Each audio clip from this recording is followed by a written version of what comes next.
Hey guys, it's Mars, and this will be a short review of the Gomi Butoras. I've been a huge fan of Sportivas, and my last pair were a pair of Instincts that were super uncomfortable. They might have been defective because they kept giving me a blister on my right toe, but I don't know.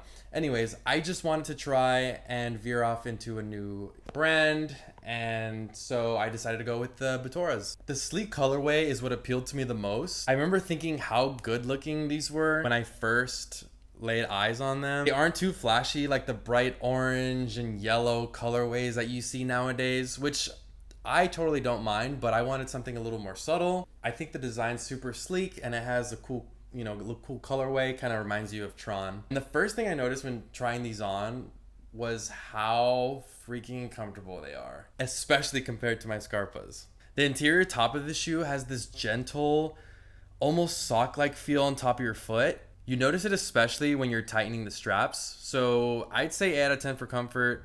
Seriously, this was like the first climbing shoe where I was like, why don't they make all rock climbing shoes like this? I've had these for about 2 months and I still get pretty bad foot cramps.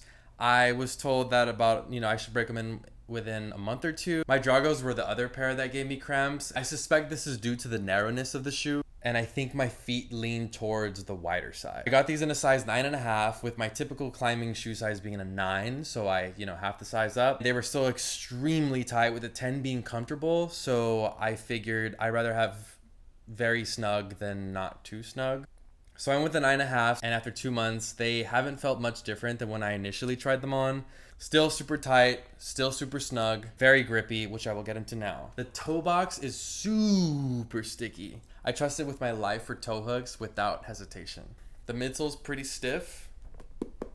I've also avoided walking in them as much as possible to keep it that way.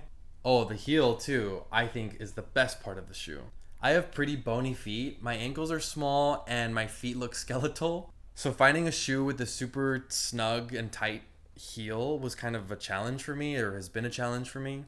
But this heel is very snug. It doesn't move around if I hit a hold awkwardly, and can overall trust it pretty easily.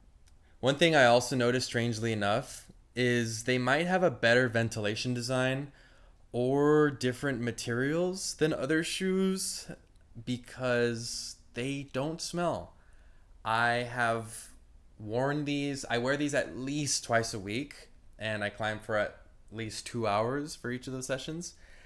And I have yet to experience any odor coming from them. So that's very surprising, but also I am very happy with that. They don't seem super durable, unlike the TC Pros. Those things are units.